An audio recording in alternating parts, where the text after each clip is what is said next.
کہ تقدیر کے جو عام عقیدے میں ہم تقدیر کہتے ہیں اس کے دو پہلو ہیں۔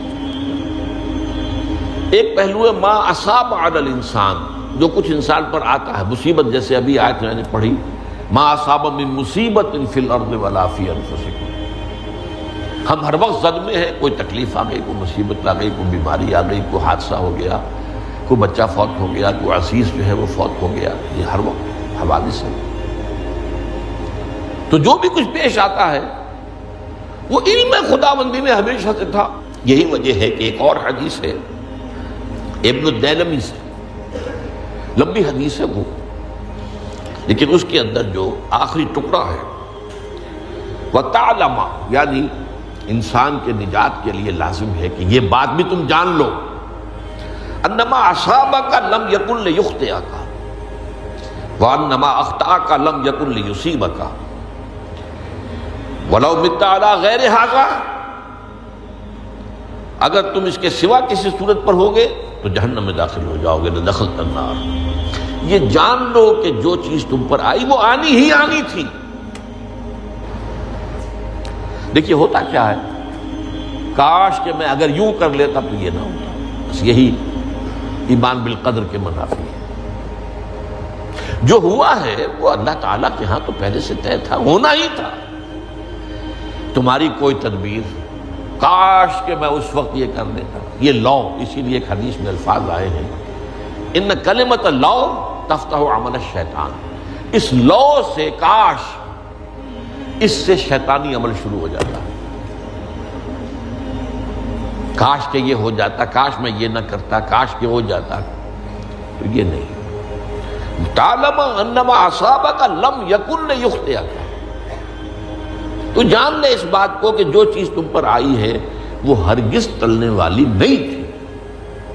کوئی تدبیر تم کر لیتے، کوئی کسی وقت کوئی ہیلا کر لیتے، کوئی تم قدم اٹھا لیتے، کچھ بھی کر لیتے، وہ تو آنی ہی آنی تھی۔ وما انما اخطاک، جو چیز تم سے چھوٹ گئی، رہ گئی، نہیں ملی۔ ایک ویکنسی ایڈورٹائز ہوئی تھی، آپ نے بھی درخواست دی تھی، آپ کو نہیں ملی، اب آپ ہو کاش کہ میں نے فلاں سے سفارش کرا لی ہوتی، بس گئے۔ تو جو چیز چھوٹ گئی وہ چھوٹ جانی ہی تھی، اس میں قطعاً جو ہے کوئی شکل، کوئی تدبیر، کوئی سفارش، کسی طرح کا کوئی بھی ہیلا، کوئی جو ہے اس میں کارگر نہیں ہو سکتا تھا۔ لم یکن لیصیبک وَمِتَّ عَلَىٰ غَيْرِ ذَلِكَ، اگر تو اس کے سوا کسی کیفیت پر تیری موت واقع ہوئی، اگر یہ یقین نہیں ہے، یہ ہے تقدیر کا وہ مفہوم کہ جس کا تعلق ہے علامہ اصاب الانسان، جو انسان کے اوپر وارد ہو رہا ہے، اس کے ضمن میں تقدیر کا مفہوم کیا ہے کہ جو ہوا ہے وہ تو ہونا ہی تھا، اس میں تو کسی شک و شبے کی گنجائش نہیں، بالکل قطع اللہ تعالیٰ کا فیصلہ ہے۔ البتہ در حقیقت ایک دوسرا پہلو ہے، ما یفعل الانسان، وہ جو انسان کرتا ہے۔ یہاں آ کر یہ تقدیر کا مسئلہ بہت ٹیڑھا ہو جاتا ہے۔ آیا میرے اندر کوئی اختیار بھی ہے کہ نہیں؟ Do I have any free choice؟ یا ہر شخص پہلے سے طے ہے؟ تقدیر کا ایک عام مفہوم یہ ہے، اور اس مفہوم میں بھی بعض روایات بھی ہیں جو اس کی تائید کرتی ہیں کہ ہر چیز پہلے سے طے ہے۔ یہ کیوں ہے؟ اور یہ جو حدیث ہم نے ابھی پڑھی ہے یہ گویا کہ اس کی ایک مثال ہے کہ وہ جو لکھ دیا گیا تھا، فرشتے نے لکھ دیا تھا، رحم مادر میں لکھ دیا تھا، شقی او سعید، یہ بدبخت ہے یا سعادت مند ہے۔ تو ایک شخص پوری عمر نیکی کے کام کرتا رہا، آخری وقت میں آ کر کوئی ایسا حادثہ پیش آ گیا کہ وہ اہل جہنم کے سے کام شروع کر دی اور جہنمی ہو گیا۔ یا ایک شخص ساری عمر جو ہے جہنمیوں کے سے کام کرتا رہا، آخری وقت میں آ کر کوئی ایسی توفیق ملی، کچھ ایسا معاملہ ہو گیا، توبہ کر لی اور اس نے جو ہے اہل جنت کے سے اعمال شروع کر دی۔ تو یہ جو ہے علامہ اصابک کا علیحدہ بات ہے، اور علامہ یفعل الانسان، انسان کیا کرتا ہے، اس میں اس کی قدرت کتنی ہے، اور یہ ہمارے ہاں فلسفے کا بڑا مشکل موضوع ہے، اسی کا نام ہے جبر و قدر۔ ہمارے اسلاف میں بھی کچھ لوگ ایسے ہیں متکلمین میں سے، دیکھیے ہمارے ہاں ایک وہ لوگ ہیں کہ جو اس پر قناعت کرتے ہیں کہ جو اللہ نے کہہ دیا اور رسول نے کہہ دیا، اس سے آگے ہم مین میخ نہیں نکالیں گے، وہ محفوظ راستے پر ہوگی۔ لیکن بہرحال انسان کو اللہ نے ایک عقل بھی دی ہے، اور یہ عقل سوالات اٹھاتی ہے، اور جو زیادہ ذہین انسان ہوتے ہیں ان کے اندر ان کی یہ مصیبت زیادہ ہوتی ہے، لہٰذا وہ تو سوچتے ہیں، کچھ نہ کچھ غور و فکر کرتے ہیں، بات سمجھنے کی کوشش کرتے ہیں۔ اس میں اب ہمارے ہاں دو طبقے ہو گئے، جبریہ قدریہ۔ ایک نقطہ نظر یہ ہے کہ انسان مجبور محض، کوئی اختیار نہیں، اور ایک یہ ہے کہ انسان قادر مطلق ہے، جو چاہتا ہے اپنے فیصلے میں مختار مطلق ہے، وہ فیصلہ کرتا ہے۔ انہیں قدریہ کہتے ہیں۔ تو جبریہ اور قدریہ ان کی بحثیں ہمارے یہاں، یہ وہی تقدیر کا مسئلہ جو میں نے کہا تھا، بحثوں میں آ کر الجھ جائے، آج تک حل نہیں ہوا، حل ہو سکتا ہی نہیں۔ اب اس کے ضمن میں علامہ اقبال کا ایک شعر آپ کو سناتا ہوں، وہ بہت اچھا لگتا ہے، بہت خوبصورت لگتا ہے شعر ہونے کے اعتبار سے۔ تقدیر کے پابند جمادات و نباتات،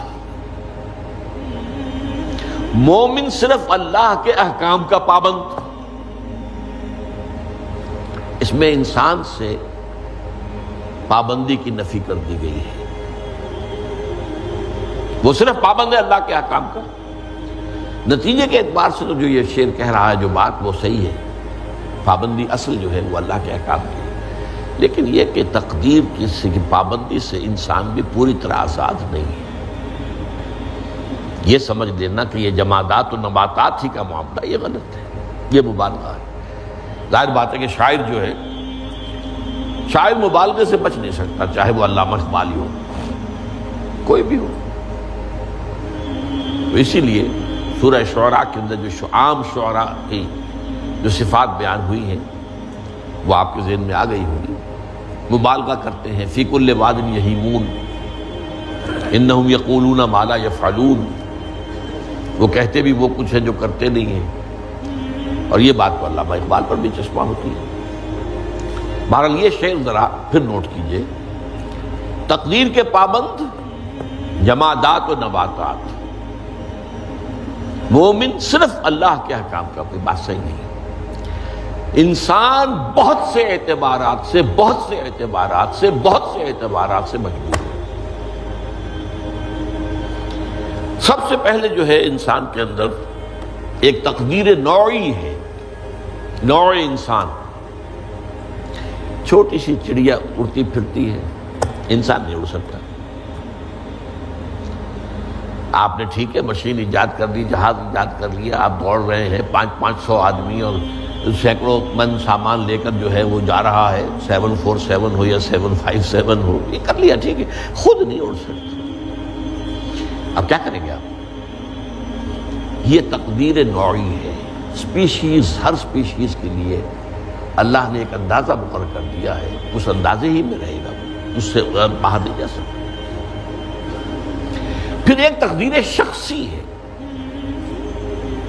اب دیکھیے تقدیر شخصی کیا ہے؟ بعض اوصاف و صفات ہمیں وراثتاً ملتے ہیں، we have no choice۔ پہلے بھی یہ بات مانی جاتی تھی، آج جو ہے ذرا سائنٹیفک انداز میں ہم کہتے ہیں جینز میں چلا آ رہا ہے، وہ جینز کو کوئی بدل سکتا ہے؟ جو جینز بھی آپ کو ملے اپنے والدین کی طرف سے، وہ آپ کی شخصیت کا ظاہر بات ہے کہ فیصلہ کن طرز پر اس کو ڈھال دیتے ہیں۔ جینز ہے، پابندی ہے۔ نمبر دو یہ کہ خاص طور پر جو گھر کا ابتدائی ماحول ہوتا ہے، ماں کی گود اور ابتدائی گہوارہ گھر کا، اس کے جو اثرات مرتسم ہو جاتے ہیں شخصیت کے اوپر، وہ بھی بڑے مستقل ہوتے ہیں، پختہ ہوتے ہیں۔ ان دونوں چیزوں کو ضرب دے لیجئے، hereditary factors multiplied by environmental factors, اس سے مل کر ایک شے تیار ہوتی ہے جس کو قرآن کہتا ہے شاکلہ۔ قل کل یعمل علی شاکلتہ فربکم اعلم بمن هو اہدی سبیلا، سورہ بنی اسرائیل۔ شاکلہ کسے کہتے ہیں؟ شاکلہ شکل دینے والی شے۔ آپ کو لوہا ڈھالنا ہے، کوئی خاص پرزہ بنانا ہے، اس کا پہلے سانچہ بناتے ہیں۔ لوہے کو پگھلا کے اس میں ڈالیں گے تو جیسا سانچہ ہوگا ویسا ہی لوہا جو ہے وہ شکل اختیار کرے، اسے شاکلہ کہتے ہیں۔ یہ شاکلہ جو ہے ہر انسان کا، اس سے باہر انسان نہیں جا سکتا۔ اس کے اندر سٹرگل ہوگی، اس کے اندر اس کی جد و جہد ہوگی، لیکن اس کا یہ مطلب نہیں ہے کہ اس کا کوئی فری چوائس ہے۔ فری چوائس ہے، لیکن وہ فری چوائس انہی حدود کے اندر کام کرے گا، اس سے باہر نہیں۔ اس بات کو مختلف احادیث میں حضور نے بہت خوبصورتی سے بیان کیا۔ ایک حدیث بڑی اہم ہے، بڑی اہم ہے۔ الناس کالمعادن، انسانوں کی مثال بھی معدنیات کیسی ہے۔ اب سونے کی معدنیات میں سے سونے کی جو اور ہے، اب پتہ نہیں اردو میں مجھے معلوم نہیں اور کا ترجمہ کیا کرتے ہیں عام طور پر، لیکن جانتے ہیں اور وہ کچی دھات جس سے کو صاف کر دیتے ہیں تو پھر وہ دھات جو ہے خالص شکل میں سامنے آ جاتی ہے۔ سونے کی اور سے سونا بنے گا، چاندی کی اور سے چاندی بنے گی، سونا تو نہیں بن سکتا، جتنا چاہے صاف کر لیں، وہ اور تو مستقل ہے۔ الناس کالمعادن خیارکم فی الجاہلیت خیارکم فی الاسلام، جو تم میں جاہلیت کے دور میں، پری اسلامک دور میں جو بہترین تھے، وہی اسلام میں آ کر بہترین ہوئے۔ وہ اور سونے کی تھی، وہ صاف ہو گئی ہے، اور سونا جو ہے وہ نکھر کر خالص سونا بن کر آ گیا ہے، اسلام نے صاف کر دیا۔ وہ چاندی کی اور تھی، اسلام نے اس کو صاف کر دیا ہے، وہ نکھر کر چمکتا ہوا جو ہے وہ چاندی بن گئی۔ لیکن یہ کہ اذا فقہوا، البتہ پھر اس میں ایک اضافہ کیا حضور نے، جبکہ ان کے اندر دین کا فہم داخل ہو جائے تو یہ کہ جو بہترین پہلے تھے وہی بہترین اب ہوں گے۔ اسلام لانے سے پہلے بھی بہترین ابو بکر تھے، اسلام لانے کے بعد بھی بہترین ابو بکر۔